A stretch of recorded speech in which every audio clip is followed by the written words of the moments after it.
첫 번째 게스트 소개해 주시죠. 제가 소개하겠습니다. 이번 정권 교체가 됐잖아요. 근데 거슬러 올라가다 보면 손혜원 의원의 영순위 영입, 그때부터 정권 교체가 청신호가 켜지고 그때부터 출발했다. 그리고 더불어민주당이라는 이름을 장명하면서 좋아지기 시작했다. 이 시대의 참 공로자 손혜원 의원을 모시겠습니다.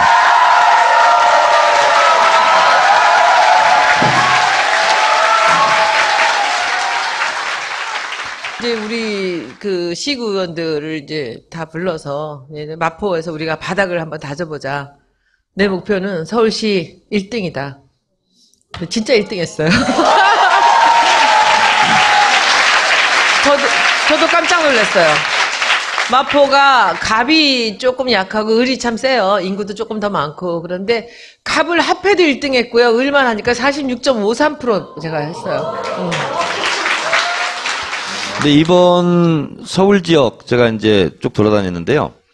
49개 지역위원회가 다 1등이 문재인입니다. 강남 서초에서도 문재인이 1등 했습니다. 자, 그리고 제가 이번 그 대세를 보면서 놀랬던 게 뭐냐면, 민주당이 새누리당이 과거에 가장 잘할 때처럼 했어요. 그리고 국민의당은 민주당이 제일 못할 때처럼 했어요. 그래서 국민의당을 보면서 저거 민주당이 하던 짓인데. 민주당이 내놓은 홍보물이나 홍보 전략이나 포스터나 그 콘텐츠 뭐 동영상 할 거 없이 다 이거 새누리당이 제일 잘할 때, 전문가들이 붙어서 고급스러운 전문가들이 해낼 때에 간지를 냈고 굉장히 어색해서 저는 이렇게 잘하나 이 새끼들. 이번에도 은근히 그렇게 얘기하는 분들이 많아요. 민주당이 뭐 한 일이 있냐, 국민이 했지. 그건 아니에요. 그런 말씀을 하시지만 저는 민주당이 이번처럼 조직적으로 선거운동을 잘하는 걸 처음 봤고, 아무 딴소리 내지 않고 모두가 자기 일처럼 선거운동을 하는 걸 처음 봤거든요. 될 것 같으니까. 예를 들어서 그 문용식 단장 마지막 날 사퇴하고, 그건 이제 물론 악의적으로 이용한 거긴 하지만 그때 대단했어 진짜. 예. 네. 그때 영남 폐륜, TK 폐륜 이런 걸 이제 키워드로 뽑아 써먹는단 말이죠. 근데 사실관계 뉴스를 다 뒤져보지 않으니까 단어 뽑아가지고 막 써먹는 건데, 이거를 홍준표 영감탱이로 되치기를 했단 말이죠. 홍준표, 장인홍 홍준표 영감탱이. 이거를 네. 새누리당은 언제나 불리한 게 나와도 반가이를 해요. 언제나 되치기를 하거나. 근데 민주당은 항상 이런 걸 당하면 어떻게 하면 빨리 사과해가지고 그러니까. 사퇴시키고 사과하고 고개 숙이고 파장을 최소화하려고 했지. 안 싸웠죠. 노인 발언도 마찬가지예요. 예전에 항상 그랬지. 이렇게 바로 홍준표 영감탱이로 되치질 않았어요. 근데 당이 한 건 아니야 사실은. 당이 안 했어요. 그 그거. 네티즌들이 다 벌떼처럼 들고 일어나는 거지. 그게 자신감이에요, 자신감. 왜냐면은 웬만해서는 흔들리지 않는 그런 단련된 지지자를 가진 후보가 있고, 이 후보의 지지자들은 이런 일로 흩어지지 않는다. 이런 자신감이 있으니까 대책을 하는 거예요. 예전에 박근혜 있을 때 자기들은 뭐든지 다 대책을 했거든요. 그래도 안 흔들려. 그리고 게다가 더 나아가서 역풍부로 자신있게. 그럼 역풍부를까, 진짜? 공격하다가 말고. 그런 거 진짜 많아요. 근데 이번에는 그런 게 없었어. 뭐든지 국민의당에서 들어오든, 어디서 들어오든 간에 바로바로 대치고. 이 당 주변에 있는 이제 이 시민들이 자신감이 생긴 거예요. 이제 마지막 순간에 우리라도 몸으로라도 막자라는 이런 게 있었기 때문에 한 거지. 저는 그 문영식 그 위원장 나왔을 때도 깜짝 놀랐어요. 그건 사실 그 중간에 그 PK 폐륜 사이에 폐륜을 따르는 사람들을 얘기하는 거잖아요. 아니라고 내 말은 그 말이 아니라고 우겨야 되거든. 근데 그런 건 소용없거든요. 금방 잘못했다. 근데 우리만 자신감을 얻은 게 아니라 국민의당도 자신감을 얻었나 봐. 홍준표 후보에게 친근하게 표현하겠다. 홍준표 영감탱이 그러면 안 된다. 국민의당에서 이런 논평을 냈어요. 국민의당이 이번에 정말 잘못한 게, 확실하게 자기 표를 갉아먹는 사람을 한 놈만 패야 되는데 이쪽 뺐다 저쪽 뺐다가 산만하게 마지막에 그 문준용 씨 그거 나온 거 그거 거짓말이잖아요. 기획기사잖아. 아주 오래된 전략. 그렇지. 그 2007년에 거의 끝난 전략이거든요, 그게. 못하는 사람들이 다 그리 갔나? 아, 내가 보면서 그 생각을 데자뷰를 느꼈어. 아, 저거 지금 민주당이 제일 못할 때 하던 전략인데. 하여튼 이번에 민주당이 놀랍도록 잘했어요. 놀랍도록 잘했는데 이런 것도 굉장히 잘했거든요. 저것도 원조는 네티즌 아니에요? 제가 한 거 아니거든요. 근데 제가 요번에 오늘 그 사실을 좀 밝혀드릴게요. 이제 문 후보나 이제 그 문 후보 측에서는 이 두 분이서 저한테 강력하게 주문했던 게 있어요.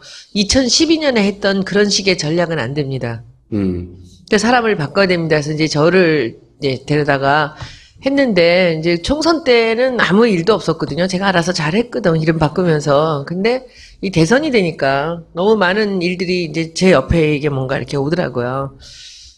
근데 이제 2012년에 했던 그 사람들이 다 들어와 있는 거예요.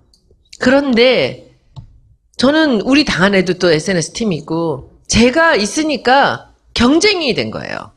그래서 이렇게 잘한 거예요. 아니야, 이건 진짜야. 이게 저도요, 춤을 잘 추는 사람 옆에 가서 춤을 추면 그 배우면서 좀 잘하는 것 같잖아.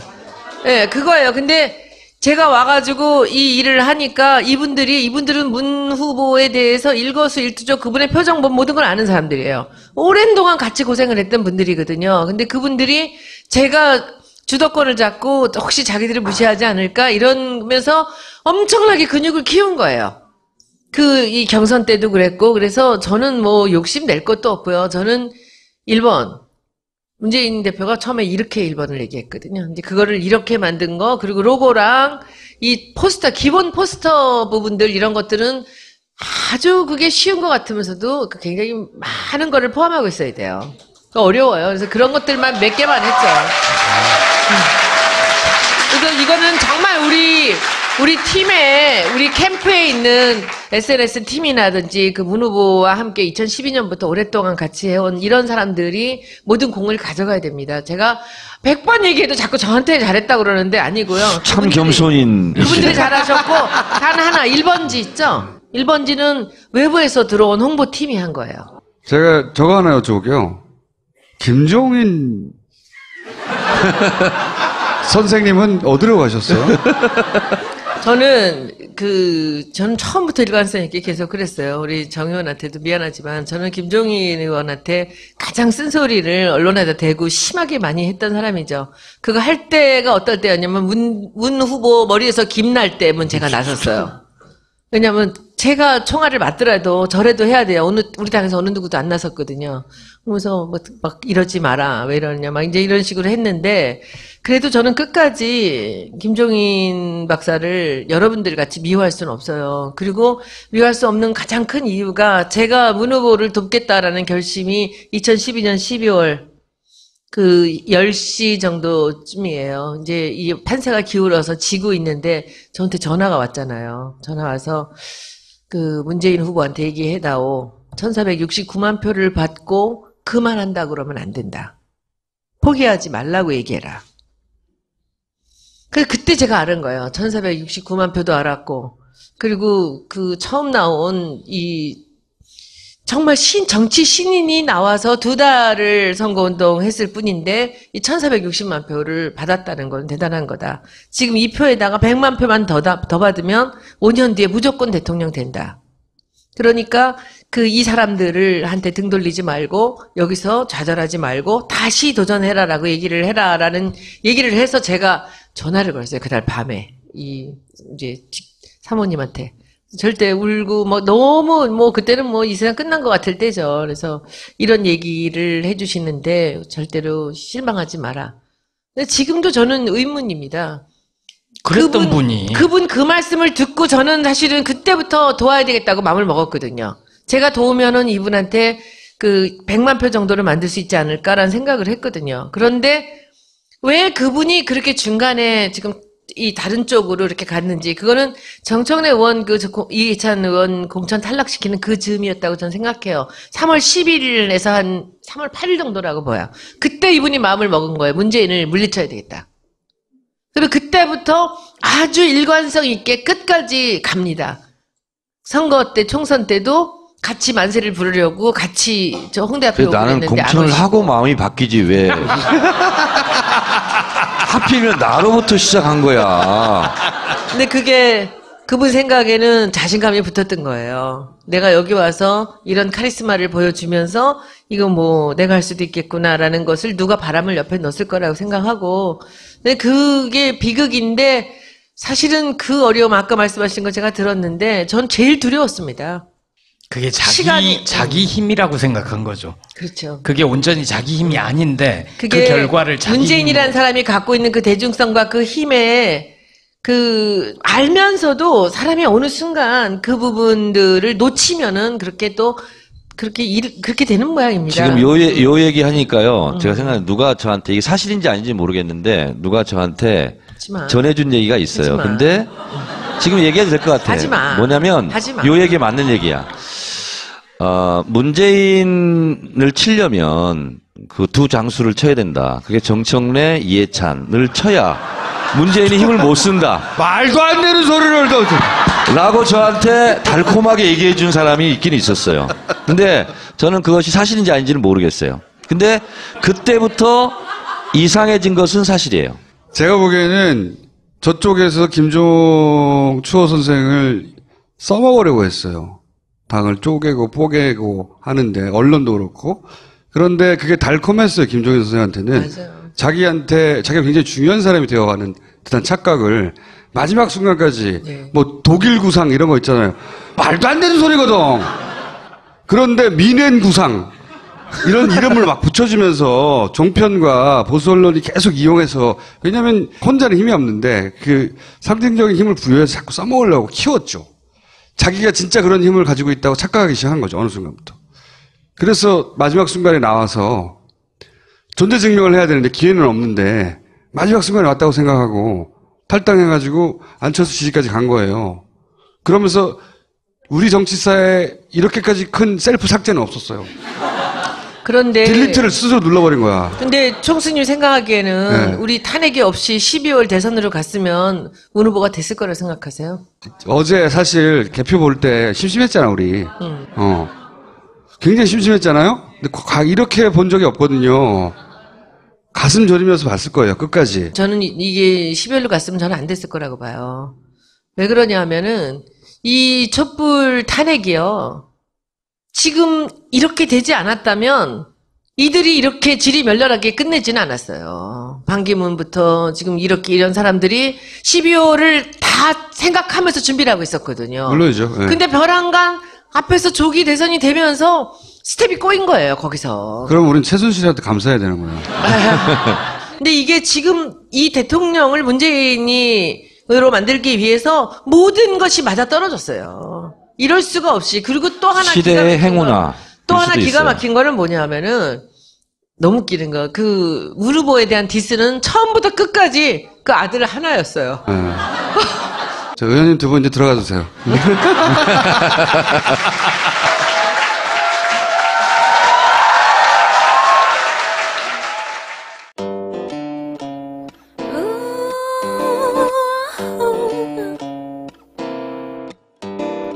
마음 편안히 인터뷰 마음 편안히 인터뷰 먹고 자고 싸고 먹고 자고 싸고 인터뷰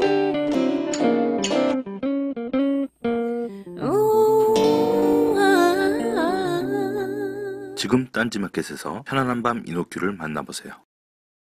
만에서는 흔들리지 않는 그런 단련된 지지자를 가진 후보가 있고, 이 후보의 지지자들은 이런 일로 흩어지지 않는다. 이런 자신감이 있으니까 대책을 하는 거예요. 예전에 박근혜 있을 때 자기들은 뭐든지 다 대책을 했거든요. 그래도 안 흔들려. 그리고 게다가 더 나아가서 역풍부로 자신있게. 그럼 역풍부를까 진짜? 공격하다가 말고. 그런 거 진짜 많아요. 근데 이번에는 그런 게 없었어. 뭐든지 그 공매당에서 들어오든 어디서 들어오든 간에 바로바로 대치고. 이 당 주변에 있는 이제 이 시민들이 자신감이 생긴 거예요. 이제 마지막 순간에 우리라도 몸으로라도 막자라는 이런 게 있었기 때문에 첫 번째 게스트 소개해 주시죠. 제가 소개하겠습니다. 이번 정권 교체가 됐잖아요. 근데 거슬러 올라가다 보면 손혜원 의원의 영순위 영입, 그때부터 정권 교체가 청신호가 켜지고 그때부터 출발했다. 그리고 더불어민주당이라는 이름을 장명하면서 좋아지기 시작했다. 이 시대의 참 공로자 손혜원 의원을 모시겠습니다.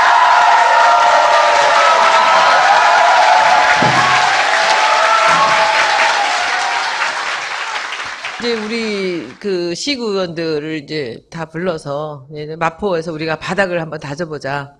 내 목표는 서울시 1등이다. 진짜 1등했어요. 저도 깜짝 놀랐어요. 지금 뭐 동영상 할 거 없이 다 이거 새누리당이 제일 잘할 때 전문가들이 붙어서 고급스러운 전문가들이 해낼 때에 간지를 냈고 굉장히 어색해서 저는 이렇게 잘하나 이 새끼들. 이번에도 은근히 그렇게 얘기하는 분들이 많아요. 민주당이 뭐 한 일이 있냐, 국민이 했지. 그건 아니에요. 그런 말씀을 하시지만 저는 민주당이 이번처럼 조직적으로 선거운동을 잘하는 걸 처음 봤고 아무 딴소리 내지 않고 모두가 자기 일처럼 선거운동을 하는 걸 처음 봤거든요. 될 것 같으니까.